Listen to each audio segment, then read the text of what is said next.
ଜୟ ଜଗନ୍ନାଥ ସାଙ୍ଗମାନେ। ମୁଁ ଆଜି ଆମର ଯାଉଛି ମୋ ଗାଁ ସ୍କୁଲକୁ ପୁରା ବୁଲିବା ନେଇ ହେଲାନି 10 ବର୍ଷ ହେଲାନି ଆମେ ଯାଇନି ଗାଁ ସ୍କୁଲକୁ। ଟୋଟାଲ ଆମ ଗାଁ ସ୍କୁଲ ପୁରା ଯାଉଛି ସ୍କୁଲ ଭିତରକୁ। ଚାଲନ୍ତୁ ଯିବା ସ୍କୁଲ ଭିତରକୁ। ସ୍କୁଲ ତ ବନ୍ଦ ଅଛି, ଆମେ ପାଚେରୀ ଡେଇଁକି ଯିବୁ ସ୍କୁଲ। ପାଚେରୀ ଡେଇଁକି ଆମେ ଏଇ ସ୍କୁଲ ଭିତରକୁ ଯିବୁ। ସ୍କୁଲ ପାଚେରୀ ଉପରୁ ଚଢି ପୁରା ଛାତ ଉପରକୁ ପଳେଇ ଆଇଲୁ। ଛାତ ଉପରୁ ସିଧା ଯିବା ତଳକୁ ଯିବୁ। ତଳକୁ ଡେଇଁଲା ପରେ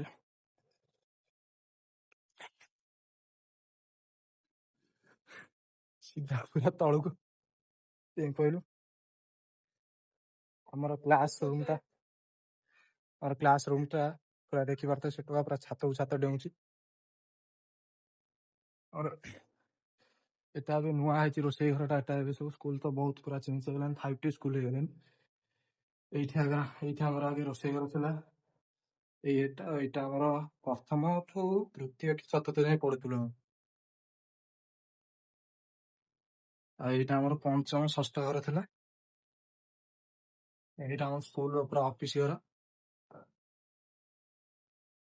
ଆଉ ଇଏ ସବୁ ଏପଟ ପୁରା ମେନ୍ ଗେଟ୍ ଥିଲା।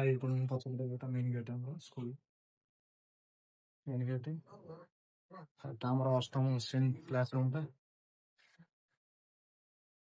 ଆଉ ସପ୍ତମ ବି ଅଛି। ଏଇଟା ସପ୍ତମ ଶ୍ରେଣୀ କ୍ଲାସ ରୁମ୍। ଆগে ଆମେ ଏଇଠି ବସିକି ଆମର ଖାଉଥିଲୁ। ଯେତେବେଳେ ସ୍କୁଲ ହଉଥିଲା ଗାଧୁଆଳ ଭୋଜି ସେଇଠି ବସି ଖାଉଥିଲୁ।